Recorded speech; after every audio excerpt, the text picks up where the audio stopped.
The air this morning feels uniform. No sharpness, no softness, just steady. My steps meet the ground with identical pressure on each side. I notice I'm not favoring one leg over the other. My movement actually feels balanced, without extra adjustment.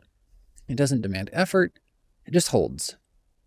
That's what equal heat feels like. Not intensity, but consistency. The ember stirs, the morning calls. Curiosity moves through it all.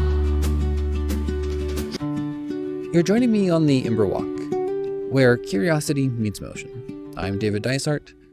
Together we'll take a few minutes to step through one idea that shapes the craft of enrollment. In the forge, heat has to reach the metal evenly before any strike should land. If one side carries more heat than the other, the blow distorts it. Collaboration is the same.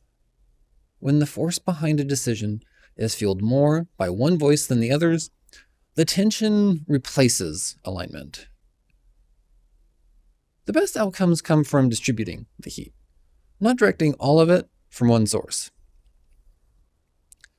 I've led projects where I drove intensity while others absorbed it. The work got done, but the strain stayed with them long after I moved on. And that's not equal heat, that's extraction.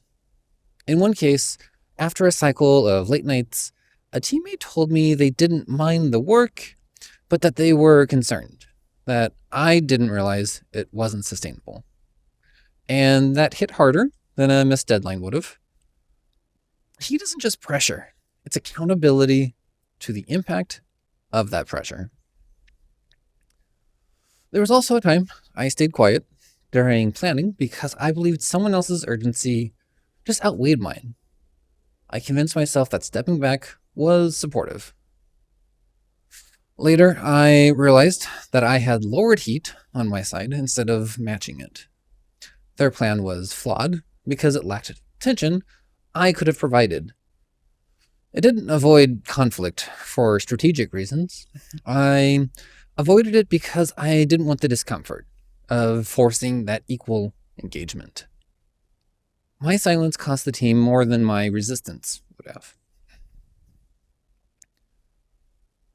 Equal heat means you carry your portion fully. Not less to avoid conflict, not more to dominate direction. You don't hold back when something matters. You don't demand others match your intensity if they see a risk that you're ignoring. Leaders often mistake evenness with neutrality. Equal heat is not being neutral. It is being fully engaged and fully aware of your effect on others. The forge only functions properly when everyone working near it is affected similarly by the flame. If you find yourself insulated from the heat while others absorb it, something is off balance. Sometimes equal heat also looks like recognizing when someone is carrying more than they should. You step closer, not to take over, but to share the temperature until the rhythm normalizes. That's not a rescue, it's reinforcement. Today, identify one area where you're either carrying more heat than necessary or withdrawing from it. Adjust your stance. If you're pushing too hard, ask who is holding the toll. If you're pulling back too much, apply pressure where your silence is weakening the craft. Let your spark speak. And let us know in the comments or DM me. What was that one thing, and how did adjusting your approach affect the project and those around you? Match your pace to presence. Equal heat often arrives when you stop trying to stay comfortable and instead allow yourself to feel what others already do. And that's the Ember Walk. The forge is yours now. Go make something worth the heat. Step by step, the spark will talk. This is the end.